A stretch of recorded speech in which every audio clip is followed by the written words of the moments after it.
하나님의 말씀 열왕기하 4장 38절에서 44절까지입니다.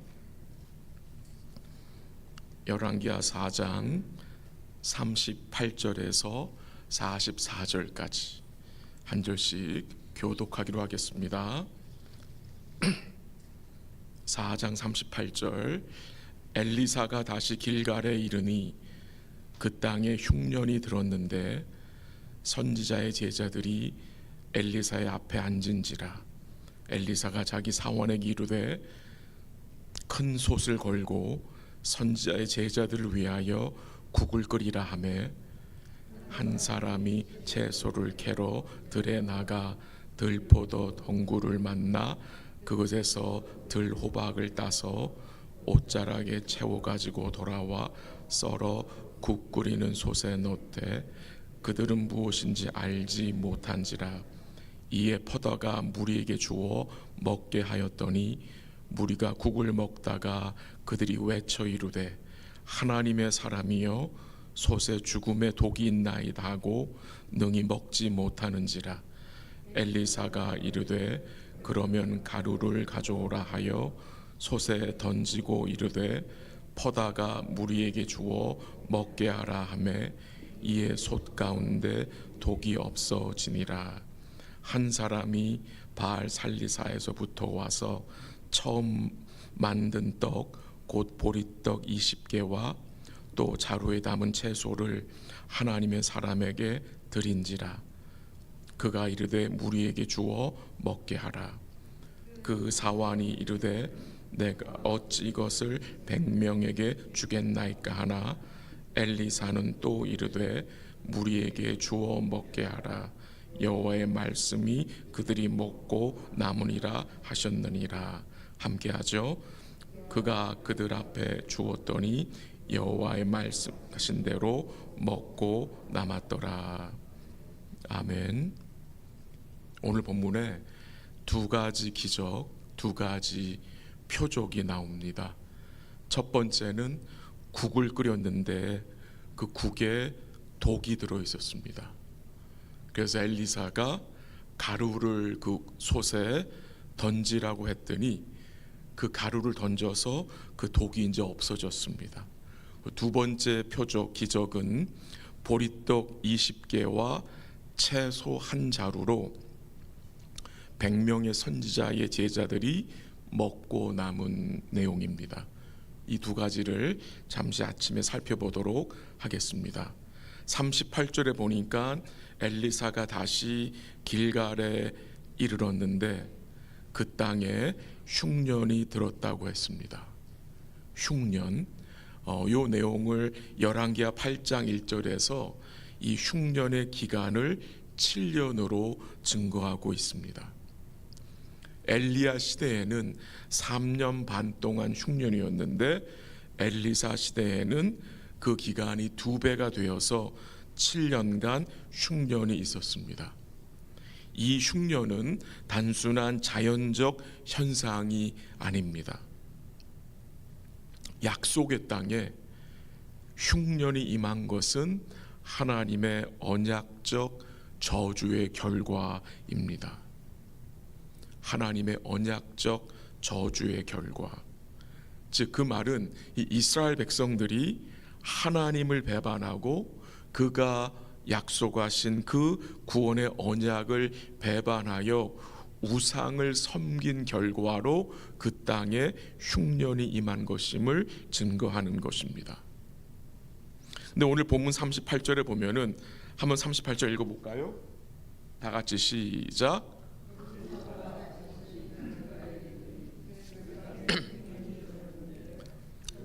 제자들이 엘리사의 앞에 앉은지라. 엘리사가 자기 사원에게 이르되 큰 솥을 걸고 국을 끓이라 하매. 보통 흉년이 들면 어떻게 합니까? 산이나 들로 나가서 먹을 것을 구해와야 하는 것이 보통 일인 것 같습니다. 뭐든지 구해와야 되잖아요. 찾아와야 되잖아요. 근데 오늘 38절에 보니까 이 선지자의 제자들이 무슨 행동을 하고 있습니까? 엘리사의 앞에 앉은지라. 어떻게 보면은 두 손 놓고 아무것도 안 하는 것 같이 보여줄 수 있으나 이것은 믿음의 반응으로 생각이 됩니다. 왜 선지자의 제자들이 흉년 중에 하나님의 사람 엘리사 앞에 앉았을까요? 그로부터 임하는 하나님의 말씀을 듣기 원했기 때문인 것 같습니다. 선지자의 제자들은 흉년 중에 주의 말씀을 들으려고 하나님의 사람 앞에 앉았습니다. 인생에서 흉년과 같은 현실을 만났을 때에 물론 우리가 감당해야 할 의무와 책임이 있습니다. 해야 할 일들은 해야 합니다. 그러나 우선적으로 우리에게 필요한 것이 무엇인지를 깨닫게 하십니다. 그것은 무엇입니까? 주의 말씀 앞에 앉아 있는 것입니다. 하나님의 지시를 기다리는 것입니다. 결국 하나님의 지시가 엘리사를 통해서 선지자의 제자들에게 임하였습니다. 어떤 지시였습니까? 큰 솥을 걸고 이 제자들이 먹을 수 있도록 국을 끓이라는 말씀이었습니다. 그래서 한 사람이 들에 나가서 들 호박을 가져다가 그 국에 넣었습니다. 그리고 준비된 국을 퍼서 제자들에게 나누었습니다. 얼마나 기뻤겠습니까? 굉장히 배가 고팠을 거예요. 근데 이 국을 퍼주니 얼마나 이 선제 제자들이 기쁘고 감사했겠습니까? 근데 어떤 일이 벌어집니까? 그 국에 죽음의 독이 있던 것입니다. 그래서 그 선지자의 제자들이 외칩니다. 하나님의 사람이여 솥에 죽음의 독이 있나이다. 먹지 못하겠다고 말합니다. 그때 엘리사가 어떻게 합니까? 가루를 가져다가 그 속에 던지라고 합니다. 그리고 다시 국을 퍼다가 나누어 먹게 하라고 합니다. 이 가루가 영어 성경에서는 밀가루로 나오는데요. 상식적으로 생각하면 밀가루가 그 안에 있는 독을 어떻게 없앨 수 있겠습니까? 그것은 불가능한 일입니다. 그럼 왜 엘리사가 그 죽음의 독이 있는 국에 이 가루를 뿌리라고 했을까요? 그가 살아온 경험을 토대로 이 밀가루를 던지면 되겠다 해서 한 것이 아니죠. 하나님이 엘리사에게 그렇게 말씀하셨기 때문입니다. 그래서 말씀하신 대로 그 솥에 있는 이 독이 가루를 통해서 없어지게 된 것입니다. 이 부분을 제가 두 번째 기적을 설명하면서 조금 더 설명을 드리도록 하겠습니다. 두 번째 기적은 한 사람이 하나님의 사람 엘리사에게 나왔는데요. 그가 뭘 가져왔느냐? 처음 만든 떡 20개, 그러니까 처음 만든 보리떡 20개와 한 자루의 채소를 가지고 왔습니다. 처음 만든 떡은 제일 먼저 구워낸 떡을 말하는 것이 아니라 처음 익은 곡식으로 만든 떡을 뜻합니다. 원래 흉년이 들 때에는 보통 인심이 박해지기 쉬운데 이 한 사람이 음식을 가져다가 엘리사에게 전해줍니다. 이 한 사람의 이름은 나오지 않습니다. 조용히 와서 음식을 엘리사에게 건네고 돌아갑니다. 하나님의 국률의 심부름꿈처럼 보여집니다. 그리고 엘리사는 그것을 받아서 선지자의 제자들에게 주어 먹게 하라고 했습니다. 그랬더니 사환이 뭐라고 말합니까? 불가능합니다.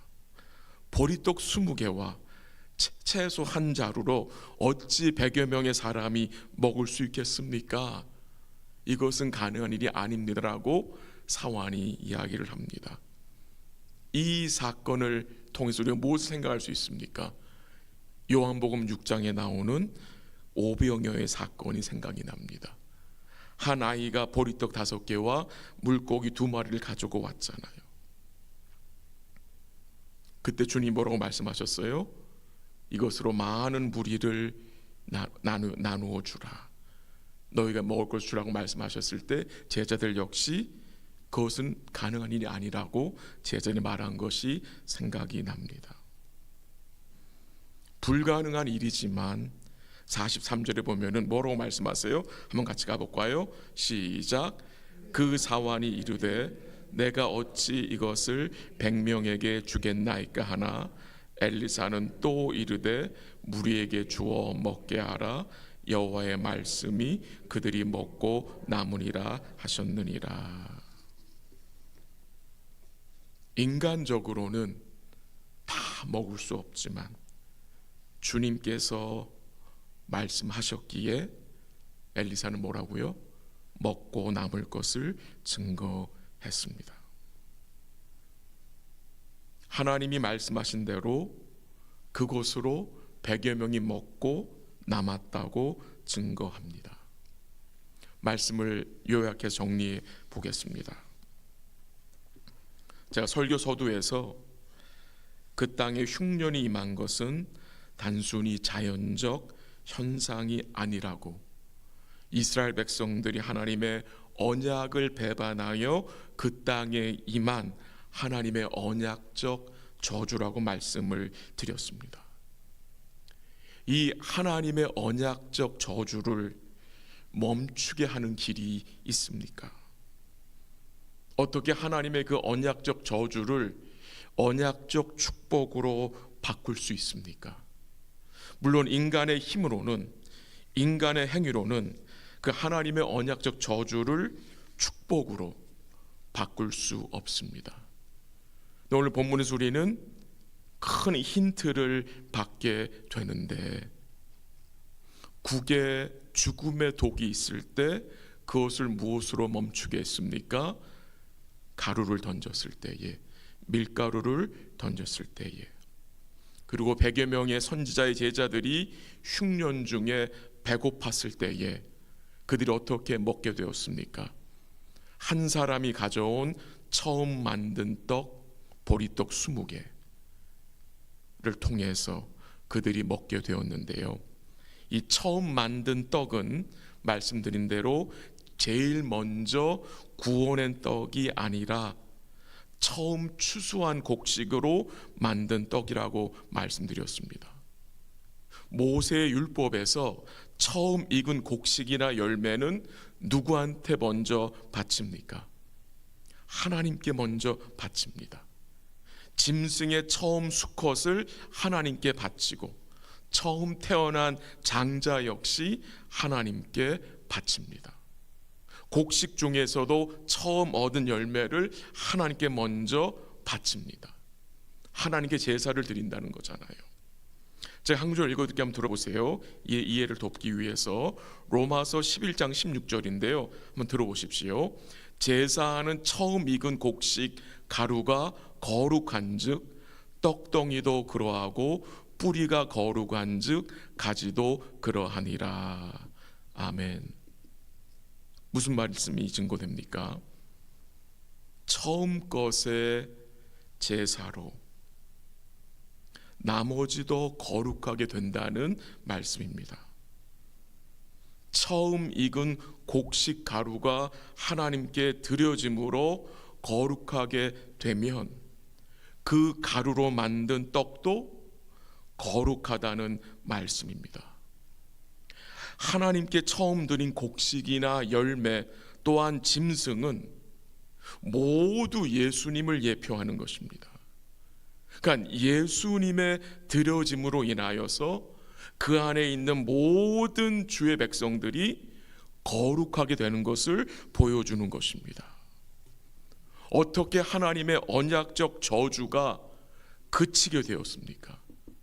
아니 그 어떻게 언약적 저주가 축복으로 구원으로 뒤바뀌게 될 수 있었습니까? 어떻게 죄의 독이 죽음의 독이 그칠 수 있게 된 것입니까? 어떻게 이 배고픈 백성들의 그 배고픔이 만족함으로 배부름으로 바뀔 수 있게 된 것입니까? 예수님 때문입니다. 그의 드려짐을 통해서, 그의 드려짐이 무엇을 말하는 것입니까? 그의 온전한 십자가의 대속을 통해서 그가 우리를 대신하여 모든 그 언약적 저주와 심판을 받으셨기에 우리에게 임한 그 심판과 저주가 어떻게 된 거예요? 리버스 된 것입니다. 구원과 은혜로 뒤바뀌게 된 것이에요. 그리고 우리의 영적 배고픔이 만족함으로 배부름으로 뒤바뀌게 된 것입니다. 왜 그것이 가능한 것입니까? 예수님이 생명의 떡이기 되시기 때문에, 하늘에서 임한 영적인 떡, 생명의 양식이 되기 때문에 그를 통해서 여러분과 제가 생명과 참된 만족과 기쁨과 소망과 평안을 누리게 된 것입니다.